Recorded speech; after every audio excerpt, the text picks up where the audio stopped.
Waktunya podcast. Assalamualaikum warahmatullahi wabarakatuh. Halo semuanya, selamat datang di Forecast. Halo Popos, kembali lagi sama aku, Hana dan Surya.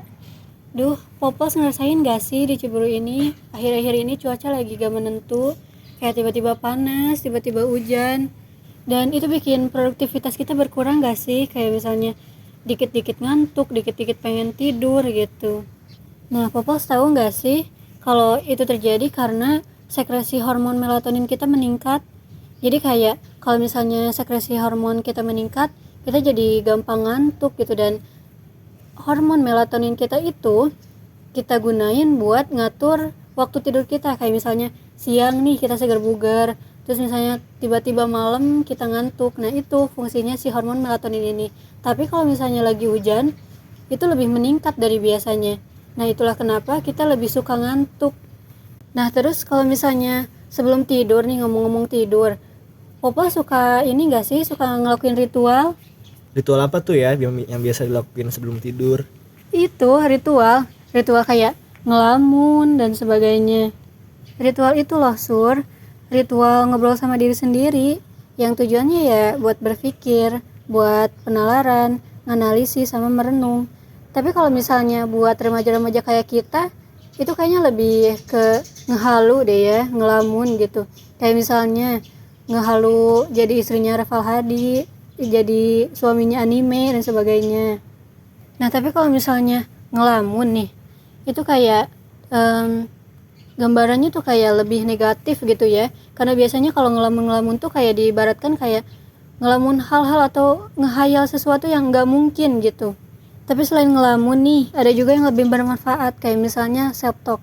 Katanya sih, self-talk itu udah lama diakuin sebagai pusat aspek kehidupan mental sama psikologi manusia. Nah, berarti self-talk ini kan banyak manfaatnya ya. Banyak manfaat yang bisa diambil dari self-talk ini. Kayak misalnya yang disebutkan tadi, kayak penalaran, pemecahan masalah, perencanaan, dan bahkan motivasi. Tapi kalau self-talk itu masuk komunikasi gak sih? Soalnya komunikasi itu kan unsurnya kayak komunikan, pesan, sama komunikator. Terus kalau misalnya kita ngomong sama diri sendiri, komunikannya siapa dong? Oke guys, nah untuk komunikasi yang tadi dibahas itu juga masuk ke dalam komunikasi interpersonal. Nah, unsur-unsur dalam komunikasi yang seperti tadi komunikan, komunikator, dan pesannya, ya itu juga termasuk ke dalam komunikasi, dan itu juga masuk ke dalam komunikasi interpersonal. Yang dimana komunikan dan komunikator itu pun bisa satu orang. Jadi unsur-unsur seperti komunikan, komunikator, dan pesan itu selalu ada dalam komunikasi manapun itu. Dan secara akademis memang merupakan hal yang salah untuk komunikasi interpersonal ini, karena komunikasi memang pertukaran informasi antara dua orang atau lebih. Tapi di lain hal, setiap orang bisa menjadi objek bagi dirinya sendiri. Seperti komunikan bisa menjadi komunikator, begitu juga seperti komunikator bisa menjadi komunikan. Nah, kalau misalnya ngomong-ngomong soal komunikasi nih, kalau komunikasi itu kan esensinya itu pesannya ya. Terus kalau misalnya pesan atau informasi gitu masuk ke kepala kita secara terus-menerus dan masuk secara simbolik, secara unik gitu, itu tanpa sadar kan kayak melekat gitu. Dan nah, kalau misalnya melekat gitu, itu kan tanpa sadar kayak mempengaruhi gak sih? Kalau misalnya mempengaruhi, itu mempengaruhi siapa sih? Kan soalnya kita ngomongin sama diri kita sendiri nih. Itu tentunya mempengaruhi pikiran kita sendiri, karena berdasarkan apa yang kita sudah alami secara langsung, berdasarkan pengalaman kita dan dari nilai-nilai realita yang kita lakukan, itu pasti bakal membuat efek atau ngebuat pemikiran kita tuh pasti terngiang-ngiang atau melekat, yang sampai akhirnya setiap pemikiran atau setiap free space yang kalian alami di pemikiran kalian itu pasti bakal kalian teringat-ingat dengan momen yang sudah kalian alami. Oh, jadi kayak mereka ulang fenomena ya gitu ya. Terus kayak sudahnya kita ngambil nilai dari itu.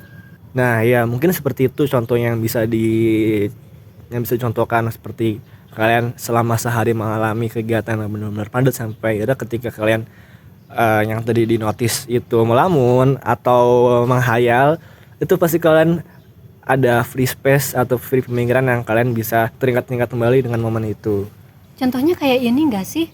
Kan akhir-akhir ini lagi rame gitu, lagi viral-viralnya, lagi hots-hotsnya gitu berita-berita soal selebritas. Nah kalau aku tuh kayak apa ya? Kayak terngiang-ngiang sama satu lagu yang dinyanyiin sama satu artis nih. Wah, siapa tuh ya yang lagi hot-hotnya dan lagi viral-viralnya akhir-akhir ini? Itu loh, Aldi Taher yang lagi nyanyiin lagu Lesti sama Bilar. Yang ini nih lagunya Sur, coba dengerin deh. Lesti sayang Rizky Bilar, Rizky Bilar sayang Lesti. Mereka saling mencintai,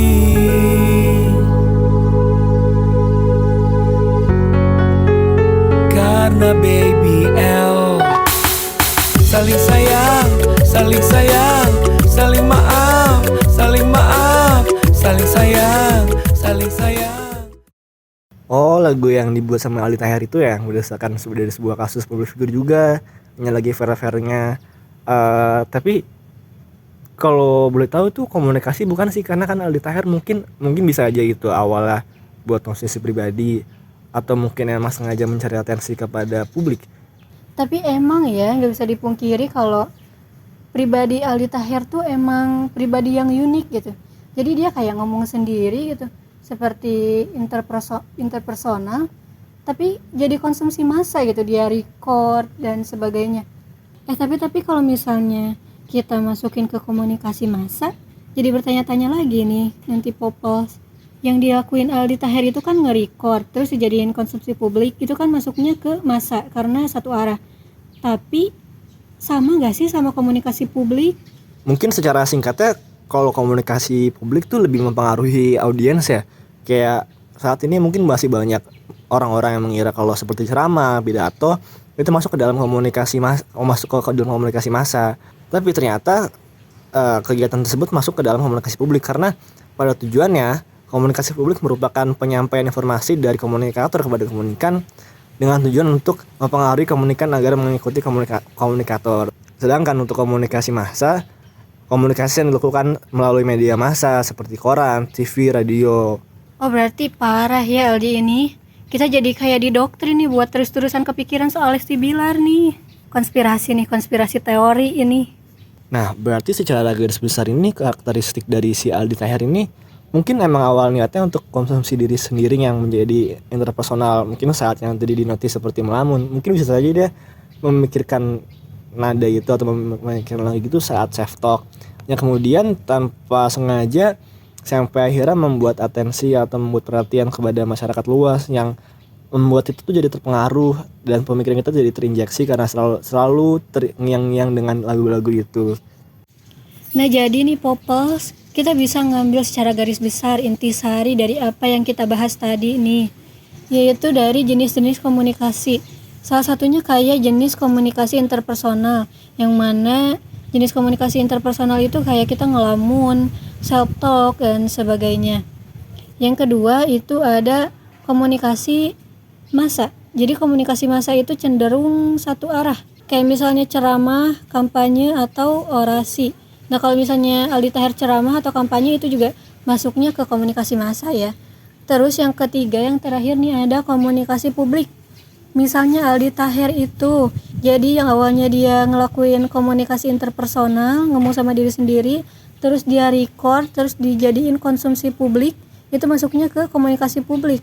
Karena dia lebih cenderung mencari atensi dan lebih cenderung untuk mempengaruhi pikiran-pikiran orang gitu.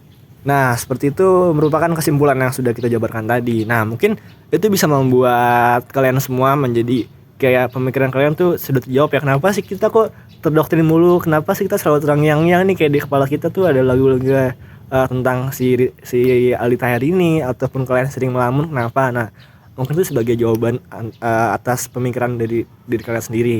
Nah jadi gitu ya Poples, gimana nih udah terjawab belum kenapa kita selalu terngiang-ngiang sama Lesti Bilar gitu dari lewat lagunya Aldi Taher. Wah Poples, gak kerasa ya kita udah ada di penghujung acara nih. Tapi sebelum itu nih Poples, ada pantun nih dari Bang Surya. Gimana tuh Bang Surya? Kesepian tanpa kekasih. Cakep. Cukup sekian dan terima kasih. Saya Nanda Surya. Saya Nenghana Sofia. Kami berdua pamit undur diri. Terima kasih. Wassalamualaikum warahmatullahi wabarakatuh. Bye Popos. Saling sayang, saling sayang,